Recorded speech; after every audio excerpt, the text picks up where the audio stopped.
It was thought to be one of the most stable marriages around. Eden sat up straighter. Monica wasn't going to let her off as easily as she thought.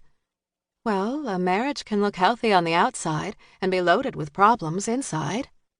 Was yours loaded with problems? Eden looked down at her mug to think her answer through. She hadn't known there were problems. She'd been as shocked as anyone when Wayne walked out. I think there were problems I was unaware of. I worked long hours, he traveled a lot, and I guess our communication suffered along the way. Wayne's been made to look like the bad guy, but a marriage is a two-way street. You don't blame him? He no longer wanted to be married to an actress. I can't blame him for that. For other things, yes, but not for that. He's remarrying soon, is that right? Eden nodded. Next month, a woman in Pennsylvania. As if Monica didn't know, as if the world didn't know she'd been traded in. A school teacher, Wayne had crowed. You can't get much more down to earth than that. And your daughter, Cassie, you'll have joint custody? Eden felt a jab of pain behind her eyes, so quick and sharp she'd had no time to prepare for it. Cassie was the one topic that could throw this interview, turn her into a wailing fool. But she caught herself, smiled broadly. Yeah, she'll be a bicoastal kid. How old is she now? 4. This year's actually been good for me in a way. I haven't been working much, and it's given me time to be just a mom. You've also been hard at work on your pet project? The Handicapped Children's Fund, yes. You were so wonderful as Lily Wolfe in Heart of Winter. Monica changed the subject abruptly. She probably thought talk about the Children's Fund would put the audience to sleep. Thank you. What was it like for you, after years of making films that appeal to the under-13 crowd? Freeing and frightening.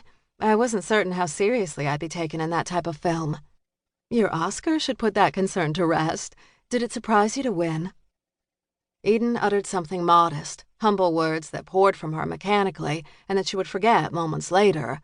The truth was, she'd not been surprised by the Oscar.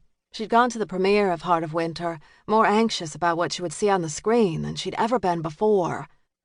But once the film began, once she saw how thoroughly she'd become Lily Wolfe, she knew she'd done something extraordinary. When it was over and the audience sat hushed and limp for a few seconds before breaking into wild applause, she knew that they knew it, too.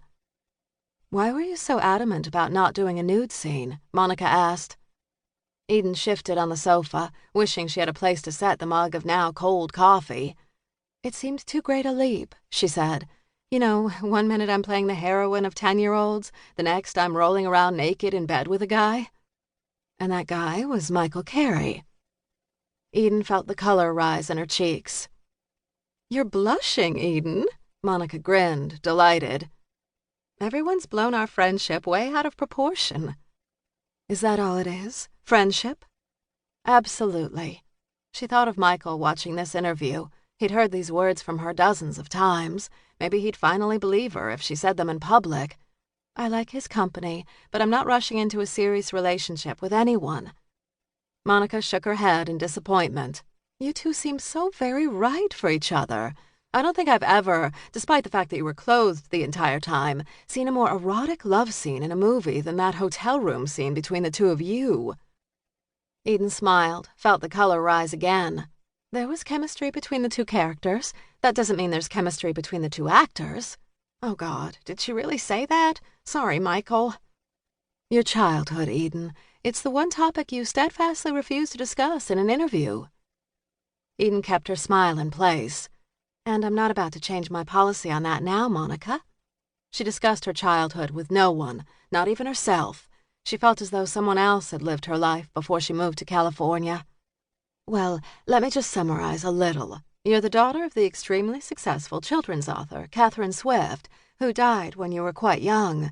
Do you think being Katherine Swift's daughter had anything to do with your success as an actress? Eden nodded.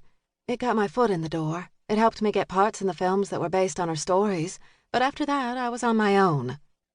You co-authored the wonderful screenplay for Heart of Winter. Did you inherit some of your mother's writing talent? I hope so. That was new for me, and something I'd like to do again. Are you at all like her in other ways? I mean, she earned the reputation of being an eccentric of a sort, an odd, reclusive woman who kept people at a